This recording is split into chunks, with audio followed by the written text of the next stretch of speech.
Fourth and 7, ball game. Let's go. Get him.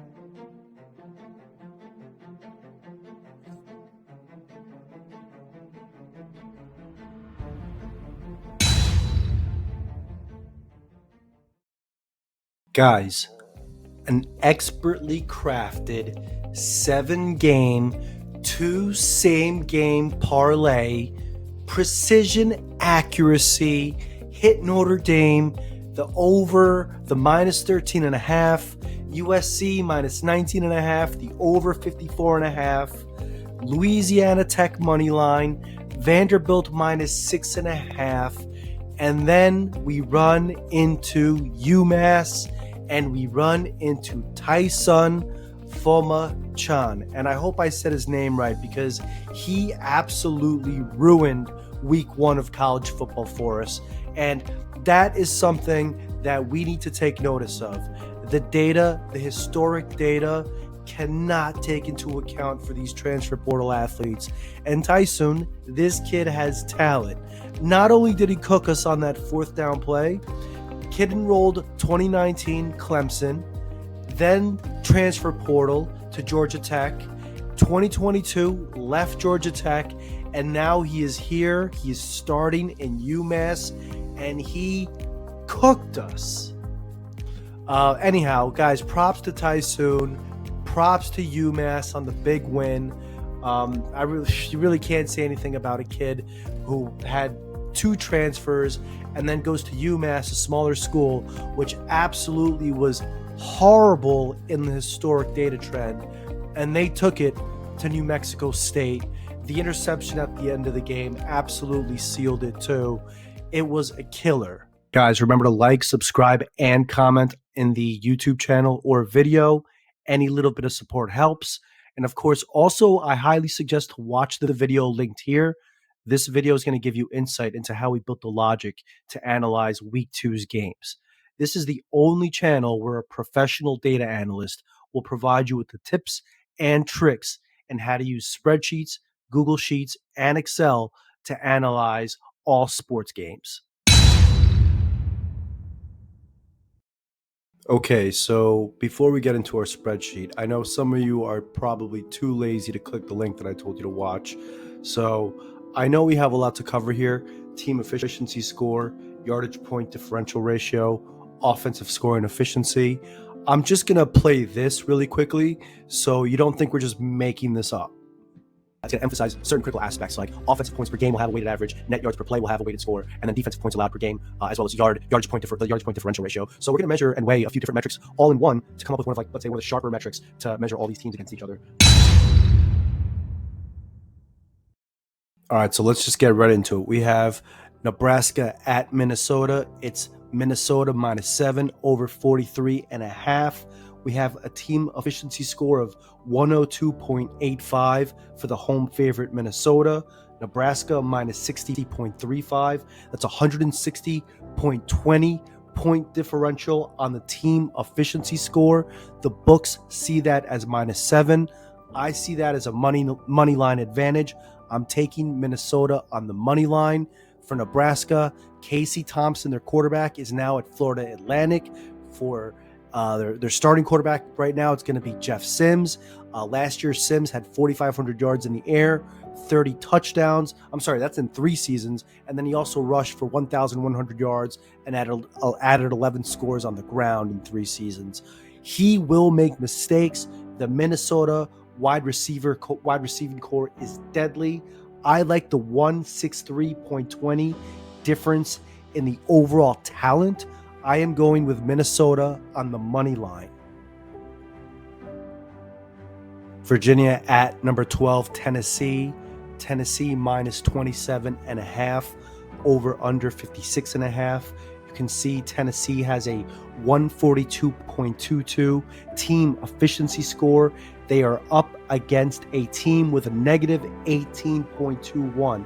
The team efficiency score difference in this game is 160.43. The book sees that as minus 27.5.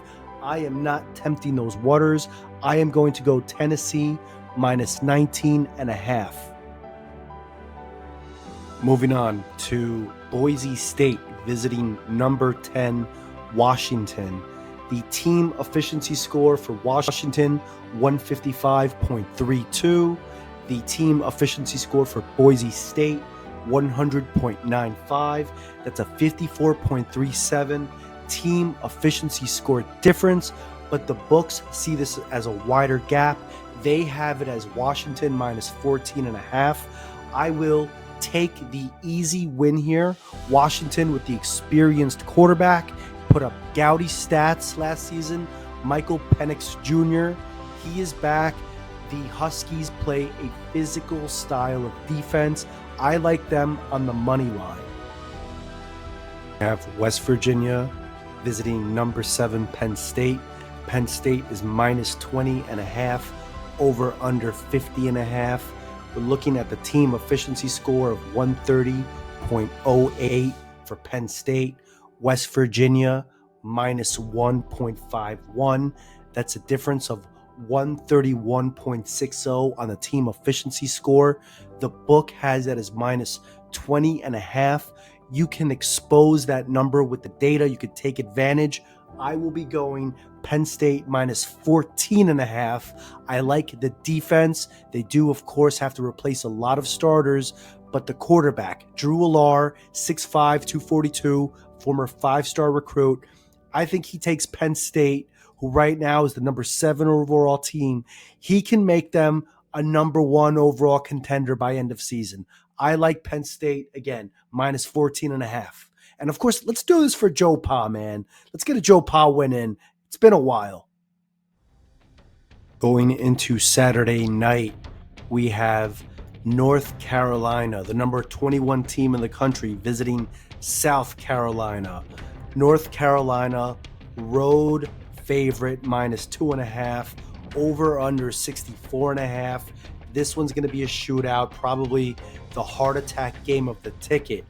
We're going to see Drake May, one of the Heisman hopefuls, versus one of the weirdest looking players I've ever seen in Spencer Rattler. The difference in the TES, the team efficiency score, is going to be 41.3.5. That's going to equal minus 2.5 for the books. This one is scary. Give me the road dog. Give me Drake May. I like North Carolina on the money line. Okay, and finally, the marquee game of the night, number 5 at number 8, LSU at Florida State. LSU, the favorite, minus 2.5, over under 55.5 for the game. Team efficiency score on Florida State, 165.76, LSU 101.28, and then the difference of TES for both teams, 64.49. The book has that as 2.5. I think if you've seen the numbers so far, you can guarantee that a TES difference of 64.49 is not 2.5. This is the advantage play of the weekend. This is a guarantee, can't fail. Let me just read off some stats here that I'm seeing. Florida State, 10-0-2 all-time in Orlando. They've won 9 straight contests in Orlando since a 17-17 tie with Georgia back in the 1984 Citrus Bowl. FSU have scored at least 35 points in their final 6 games. That is how you rack up a 165.76 efficiency score. They're also returning 77 players from a 2022 squad, including 11 all-conference selections and the ACC Defensive Rookie of the Year. This is how you get a 165.76 team efficiency score. They are playing at Florida State. Ruckus crowd. I don't think LSU has it. The 64.49 difference will guarantee that minus 2.5 can be exposed. This is the game you want to go after. I like Florida State. Give me the money line plus 116. This time we will not get clowned by that portal transfer. Confident. Minnesota money line. Tennessee minus 19.5. Washington money line, Penn State minus 14.5, North Carolina money line, and then finally Florida State money line. Guaranteed every time. Let's get this one for Joe Pa.